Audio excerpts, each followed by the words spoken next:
नमस्कार, स्वागत है आपका दृश्य न्यूज उत्तराखंड में। मैं आपके साथ संदीप पोईवाल। आज फिर से हम पहुंचे हैं रुड़की तहसील परिसर के अंदर, जहां पे आप देख सकते हैं कि टेंट लगा हुआ है और टेंट मेरे पीछे बैनर भी देख सकते हैं आप, जिसमें लिखा हुआ है शासन प्रशासन की लापरवाही के कारण इरशाद के द्वारा भूख हड़ताल। आखिर इरशाद ने भूख हड़ताल का निर्णय क्यों लिया है और क्या मामला है जो इरशाद यहाँ पे भूख हड़ताल पर बैठे हैं और शासन प्रशासन परिसर के अंदर ही जो है भूख हड़ताल में बैठे हुए हैं। इरशाद जी, क्या कारण है कि जो आप भूख हड़ताल पे बैठे हैं?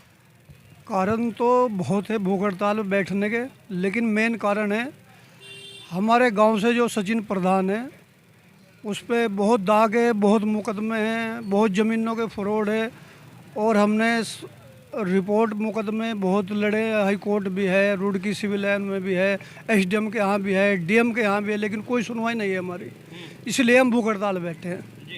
अच्छा, भूख हड़ताल पे आप बैठे हैं। अगर जो मुकदमे की आप बात कर रहे हैं तो मुकदमे पुलिस प्रशासन या शासन प्रशासन के द्वारा कार्रवाई तो की जाएगी ना कभी।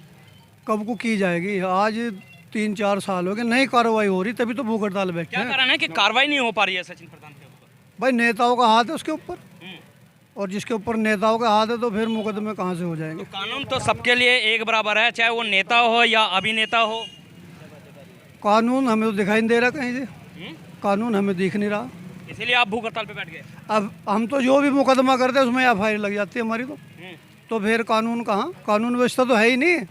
हरिद्वार जिले में कानून नाम की कोई चीज़ है ही नहीं, तो मजबूरी है हमारी भूख हड़ताल करना। तो भूख हड़ताल का ही रास्ता क्यों? आप धरना प्रदर्शन करके भी तो अपना रोष व्यक्त कर सकते थे। धरने बहुत दे लिए, कुछ नहीं हुआ। अब लास्ट ये है, या तो मर के जाएंगे या उसे हटा के जाएंगे, बस दो ही रास्ते, अब तीसरा कोई रास्ता है नहीं हमारे पास। जैसे कि आप घोटाले की बात कर रहे हैं, क्या क्या घोटाले हैं सचिन प्रधान के अंदर? घोटाले तो 2100 बीघे जमीन खा गया ग्राम समाज की, 30-30 साल की पेंशन बंधवा रखी वो, कोटे वाला का फर्जी वाड़ा वो, खुद सरकार से एक सड़क हमने एक बार जांच कराई थी सड़क की, उसमें किरण चौधरी भी आए थे, ऐसे ही टाइल लगा दी ज़मीन पे, और अब भी कम से कम 5-7 करोड़ में से टाइल ज़मीन पर लगा रहे। घोटालों का तो वो माफिया, हरिद्वार जिले का माफिया वो, तो मजबूरी है हमारी भूख हड़ताल करनी। तो अच्छा, हरिद्वार जिले की अगर जो हम बात कर लें तो जनप्रतिनिधि सांसद भी हैं यहाँ पे त्रिवेंद्र रावत जी, और हमारे जो प्रदेश है मुख्यमंत्री पुष्कर सिंह धामी जी है, उनसे भी शिकायत करते। हमने की है शिकायत उनसे भी, सीएम हेल्पलाइन पे भी की है, लिखित रूप में भी की है, डाक से भी की है, कोई सुनवाई नहीं हुई हमारी, तो मजबूरी है हमारी भूख हड़ताल करना। यानी कि मजबूरी बन चुकी है, क्योंकि जहाँ पे भी इन्होंने जांच के लिए रिपोर्ट दर्ज कराई है, एफआईआर लग जाती है सचिन प्रधान के खिलाफ, कोई भी कार्रवाई नहीं। इसलिए मजबूरी होकर इरशाद आज यहाँ पे भूख हड़ताल पे बैठ गए। तो यहाँ पे एडवोकेट संजीव वर्मा जी भी इनके समर्थन में आए हैं, इनसे भी जान लेते हैं। संजीव वर्मा जी, आप आज इरशाद के समर्थन पे आए हैं, क्या कारण है जो आज इनको समर्थन देना पड़ रहा है? एक्चुअली में जो इरशाद की नहीं, पूरे गांव की लड़ाई है वो, और उस गांव में इतने घोटाले हो रखे हैं, और वो किसी नेता का उस पर सिर पर हाथ है। और कोतवाली सिविल लाइन थाना तो मेरे ख्याल में कोतवाल साहब ने सचिन प्रधान ही चला रहा है, वहाँ पे उसके खिलाफ 2 एफआईआर भी दर्ज हैं। अच्छा, बार बार आप जैसे कोई इंटरव्यू करते हैं या कहीं धरने पे बैठते हैं या कहीं पे भी कुछ भी बात होती है, आप एक बात जरूर बोलते हैं कि थाना सचिन प्रधान चला रहा है। सचिन प्रधान कैसे चला रहा है? क्या सचिन प्रधान कोई पुलिस वाला है? पुलिस वाला नहीं है, सब उसके मोहताज हैं। कुछ नेताओं का फ़ोन आ जाए, कुछ वो पैसे खर्च करें। 2 एफआईआर तो मैंने नहीं करा रखी, 20 एफआईआर में उसके खिलाफ एफआईआर लगी। एक यहाँ बैठा है, उसकी बीवी आज तक नहीं पाई, रिपोर्ट भी होगी, जज साहब ने भी धमका लिया, अभी तक कोई जांच नहीं हो पा रही। उसने जो भी कर दिया, उसके अलावा एसडीएम साहब ने भी एक कमेटी बैठा रखी है। मैंने हाई कोर्ट का ऑर्डर दिया तो एसडीएम साहब की स्टेनो ने उसे रिसीव कराने को मना कर दिया, मुझे डाक से भेजना पड़ा। एक वो विकास भवन वालों ने जांच कमेटी बैठा रखी है, वो जो पेंशन ले रहा है, वृद्धा पेंशन, 28-30 साल के आदमी भी पेंशन ले रहे हैं इस गांव में, 510 आदमियों के करीब आंकड़ा है। कमेटी बैठा दी, जांच होती कुछ नहीं। 1.5 साल से तो मैं भी लड़ रहा, क्योंकि मैं इनका सब गांव वालों का वकील था, लेकिन कोई कार्रवाई नहीं हो पाई। और जब दुखी हो गए तो इरशाद ने निर्णय लिया कि मैं भूख हड़ताल में बैठूँगा, देखते हैं। रही अभी बात, अभी आपने एक बात कही है संजीव वर्मा जी कि जज ने भी डांट दिया। जो पुलिस प्रशासन है उससे बड़ी है न्याय व्यवस्था है, न्याय व्यवस्था में सबसे बड़ा जज को माना जाता है। तो क्या ऐसे कारण है कि जज की भी बात नहीं मानी जा रही है? भाई पुलिस अपनी मनमानी कर रही है और इसके अलावा कुछ नहीं है। डांट सुन ली, आगे कानों पे उठाल दिया, इन पर कोई फर्क नहीं पड़ता। पता है उन्हें, आज नहीं तो कर और एक बात और कही जाती है, नेताओं का हाथ है। कौन से ऐसे नेता हैं जिनका हाथ उसके ऊपर है?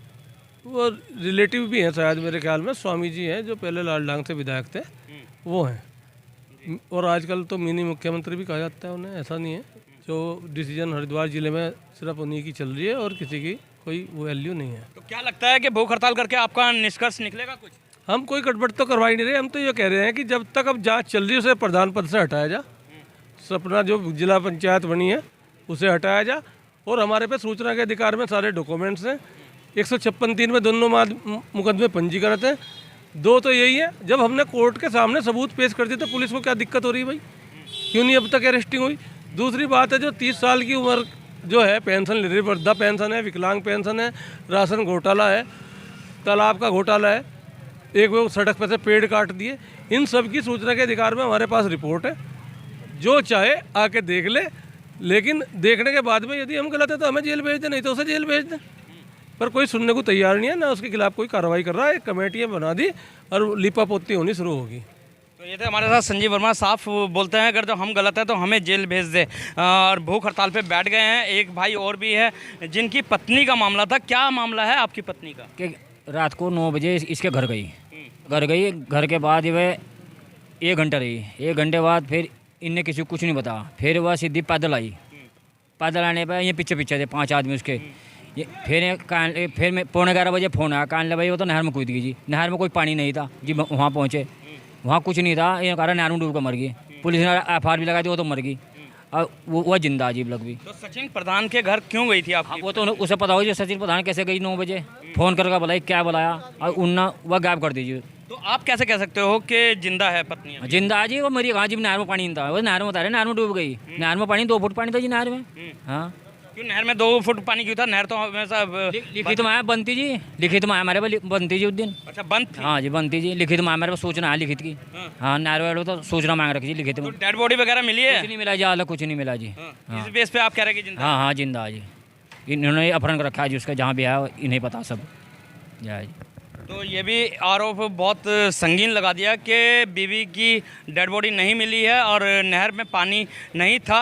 इस वजह से इनका मानना है कि जो बीवी है वो कहीं ना कहीं जिंदा है। यहाँ पे और भी लोग हमारे साथ बैठे हैं, उनसे भी जान लेते हैं। क्या कहना है भाई जी आप? जी मेरा मामला ये है कि मेरे साथ मारपीट हो गई थी। हाँ, सचिन के कहने पर ही मारपीट करी मेरे भतीजों ने और 6 आदमियों ने। और जी मैं छित पीटने के बाद सिविल लाइन थाने में आया। यहाँ से मेरा बच्चा नाबालिग था, उसे और मुझे बंद कर दिया उल्टा। तो हमारी कोई सुनवाई नहीं हुई कहीं में। तो सचिन ने क्यों आपके साथ मारपीट करवाई? क्या ऐसे कारण थे कि जो मारपीट? कारण हम उसे वोट नहीं देते, इस वजह से का ये करवाई। वोट नहीं देते तो मारपिटाई कराएंगे? तो बिल्कुल सपोर्ट। हाँ जी, मेरे भाई का ही सपोर्ट करा, मेरा सपोर्ट करा ही नहीं। जी, गलती किसकी थी उसमें जो झगड़ा हुआ था?